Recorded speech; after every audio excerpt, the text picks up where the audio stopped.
Bom dia, alunos! Estamos aí para matar a saudade aí das aulas de física. Agora nós vamos fazer aqui uma sequência de aulas. Tá? Espero que vocês estudem em casa, né, da mesma maneira que vocês estudam em sala de aula, da mesma maneira que vocês correspondem ali em sala de aula. Espero que vocês agora correspondam em casa, nesse período que nós estamos aí, né, de quarentena. Esse período aí complicado, é necessário esse nosso afastamento, né? E já sugiro a vocês, né, que em casa aí lavem as mãos, né, sempre que precisar, né, sair, né, que seja com muito cuidado, tá? Tome cuidado, é necessário. Ok, a aula de hoje nós vamos continuar aquele assunto que nós já estávamos vendo em sala de aula.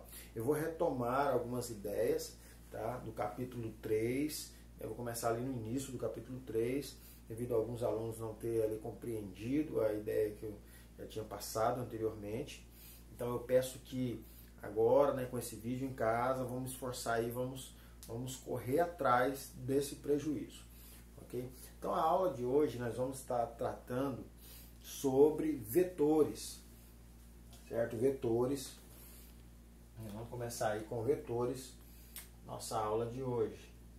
Já fizemos vários exercícios em sala de aula, mas eu vou retomar desde o início aí, porque daqui em diante nós vamos, é o que vai cair na nossa próxima avaliação, nossa próxima prova. Então, esse conteúdo é o conteúdo de prova, certo? Então, todos aí atentos a essas nossas aulas, ok? Vamos lá. Vetores é o título aí do capítulo. Para começarmos aí, trocarmos ideias, temos na física várias grandezas. Temos aí algumas grandezas, né? O que são grandezas, né? Por exemplo, velocidade, força, aceleração, massa, volume, né? Tudo isso aí são grandezas físicas, tudo aquilo que pode ser medido, né? Considerado uma grandeza física.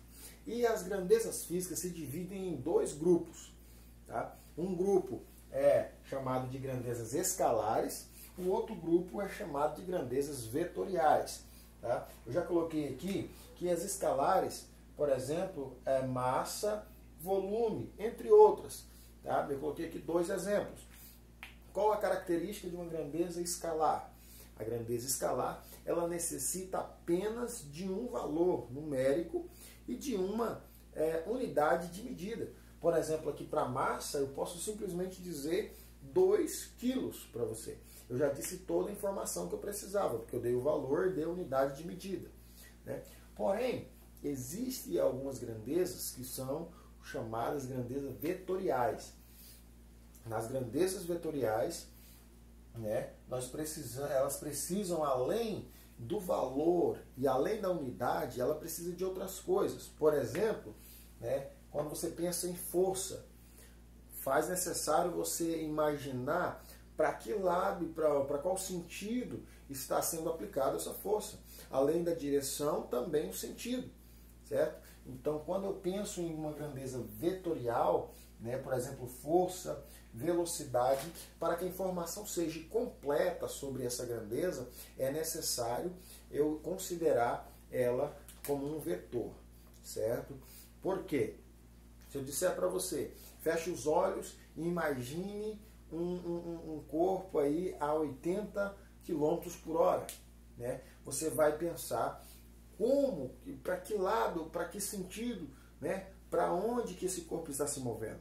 Para você imaginar esse corpo a 80 km por hora, é necessário você considerar que a velocidade não tem só esse valor 80, ela tem um sentido, e tem uma direção e também um sentido. Por exemplo, se eu te disser, não, esse corpo está se movendo a 80 km por hora na direção horizontal, ok? Eu te dei uma informação, mas ainda falta alguma coisa, porque poderia ser para a direita ou para a esquerda, certo? Então, no caso, a direção é necessário e também o sentido, quando se trata de uma grandeza vetorial. Um vetor representa as seguintes características. Temos aqui um vetor, essa seta azul, é um vetor. E eu tenho aqui que o tamanho desse vetor é o módulo dele. Então o tamanho do vetor é chamado de módulo. Aqui onde começa a gente vai chamar de origem. Né? Aqui onde que tem uma setinha, vamos chamar de extremidade. Né? A direção do vetor ela é indicada por essa reta, né? Qual a direção que ela está orientada, qual a orientação dela. E, no caso aqui, o sentido é indicado pela setinha. No caso, a extremidade aqui vai indicar o sentido. A direção é indicada pela inclinação da reta, né? Porque a direção pode ter direção horizontal, pode ter direção vertical, ou, nesse caso aqui, como eu já coloquei, que para esse exemplo, esse aqui é um exemplo de vetor, para esse exemplo, aqui a direção ela é diagonal, né? Porque ela está tanto para a direita, né, como para cima. Então esse vetor aqui, ele é um vetor que está na diagonal, na direção, e sentido para a direita e para cima. No caso de vetores, né, pode ter, quando você vê qual a diferença, né, entre direção e sentido, né, porque o vetor ele vai ter o módulo, direção e sentido, são as características de um vetor. Né?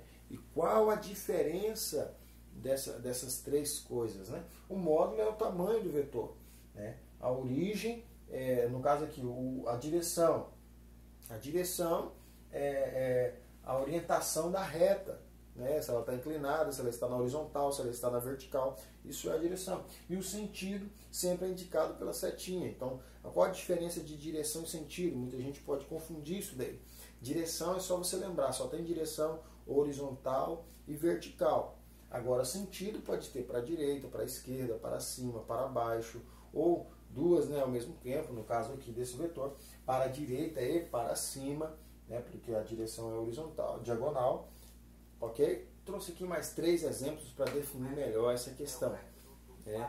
Por exemplo, temos aqui o vetor A. Ele está na horizontal e o sentido dele para a direita. Ok? Tenho aqui também o meu vetor B, que está na vertical para cima. Correto? Tenho aqui também o meu vetor C, que está na diagonal, na direção diagonal, e o sentido, né, para cima e para a direita.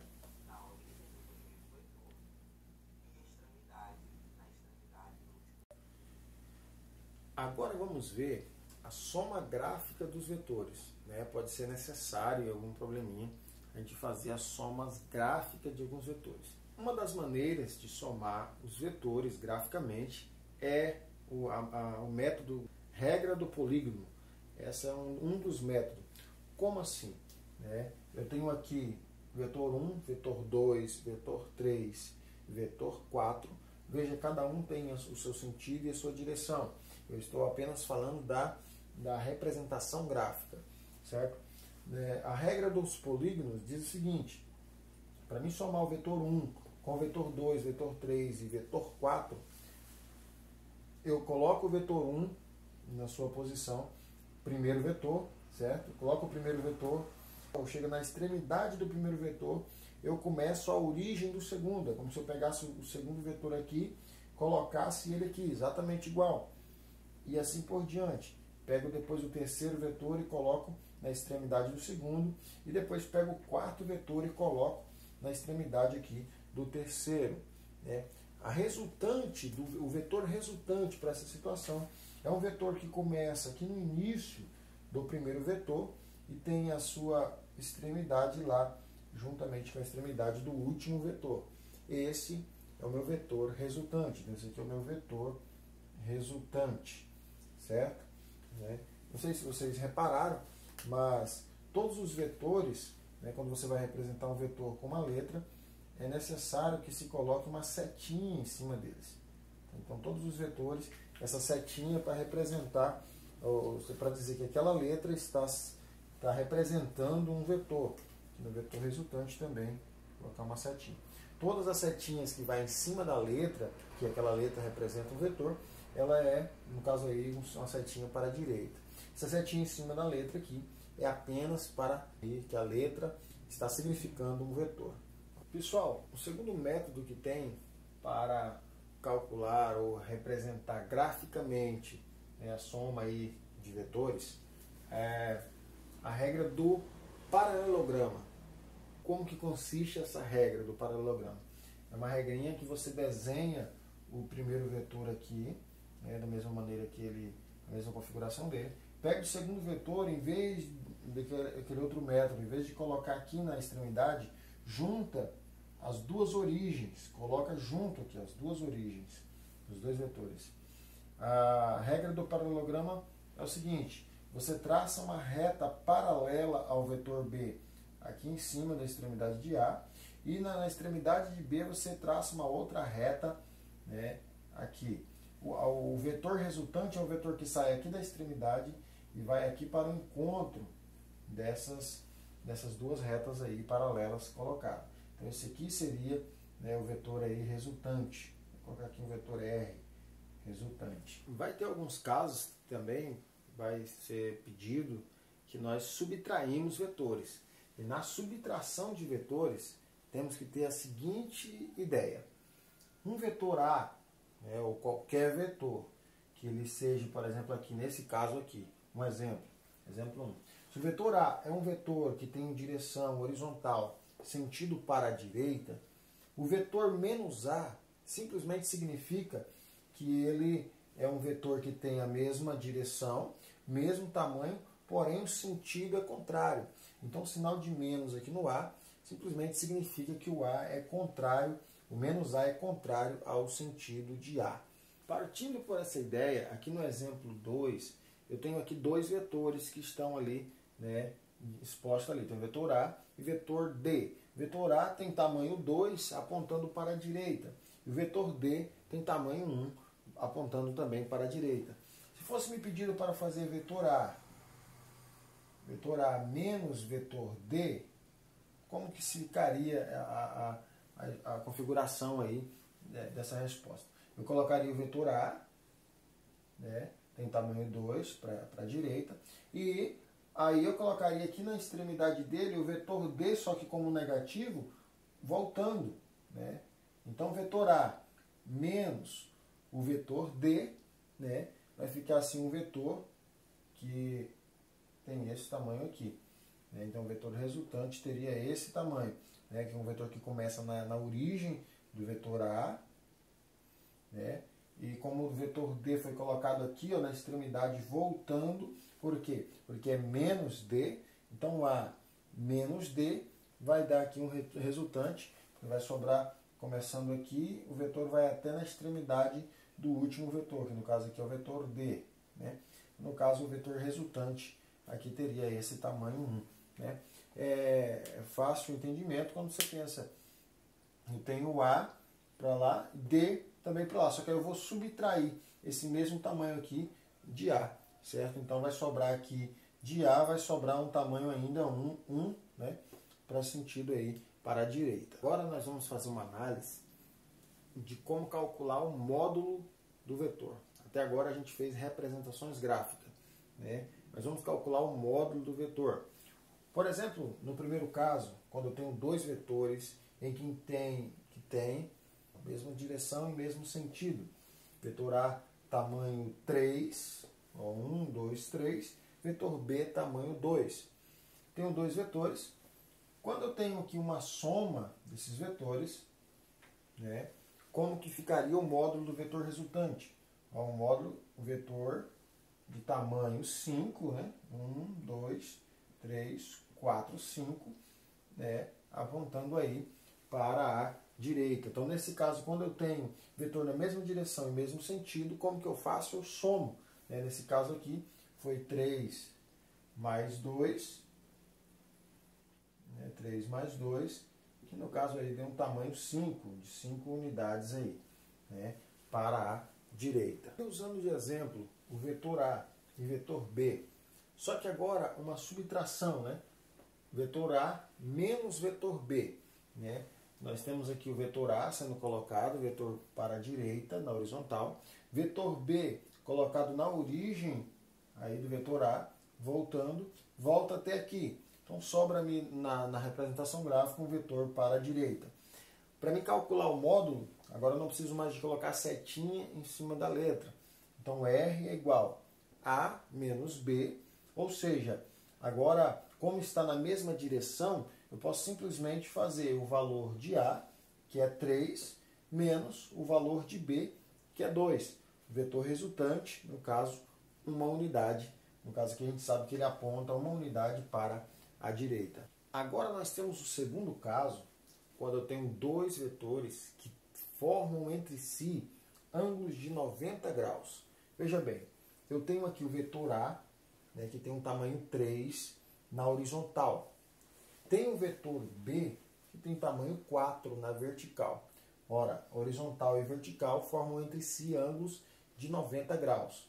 Né? Então nós temos aqui que para fazer a soma, a representação gráfica, eu pego o primeiro vetor, aqui coloco ele, vetor na horizontal, vetor A. Depois pego o segundo vetor e coloco, quando terminou o primeiro, eu coloco o segundo. O meu vetor resultante, então, vai ser saindo aqui do começo do A, chegando até ali o final, do vetor B. Sendo assim, eu tenho aqui um triângulo retângulo, aonde que para me descobrir o tamanho, para me calcular o tamanho de R, que é esse vetor resultante, então eu devo utilizar o teorema de Pitágoras. Se você observar, o que eu estou fazendo aqui é somando o vetor A mais o vetor B. A representação, a gente diz isso, que está somando o vetor A mais o vetor B. Só que quando eu vou calcular o módulo de R, agora eu não preciso mais utilizar a setinha em cima da letra, porque eu estou calculando apenas o módulo, para representar apenas o módulo, sem as setinhas. Então R ao quadrado igual a ao quadrado mais B ao quadrado. O que acontece aqui? Aqui eu tenho o teorema de Pitágoras, onde no caso aqui desse meu exemplo, como o A é 3 e o B é 4, então nós temos que R ao quadrado igual a 3 ao quadrado mais 4 ao quadrado. Sendo assim, R é igual a 9 mais 16. A raiz quadrada aqui é devido a esse quadrado ter passado para o outro lado, com a operação inversa. Ok, então temos aqui uma raiz de 25, raiz de 25, que é 5 unidades. Então, o tamanho ou o módulo do vetor R vai ser 5 unidades. Galera, já está quase finalizando, viu? A última parte, aqui eu tenho um caso 3, onde eu tenho dois vetores se somando. Vou ver se minha sombra sai aqui. Vetor A e B, tamanho 3, tamanho 4. Tem um ângulo entre eles de 60 graus. Ou seja, não é nem os dois na mesma direção, não é 90 graus, mas é 60. Um ângulo diferente de 90. Sempre que for um ângulo que aparecer aqui diferente de 90 entre os vetores, a regra utilizada é essa daqui. É a lei do seno e do cosseno.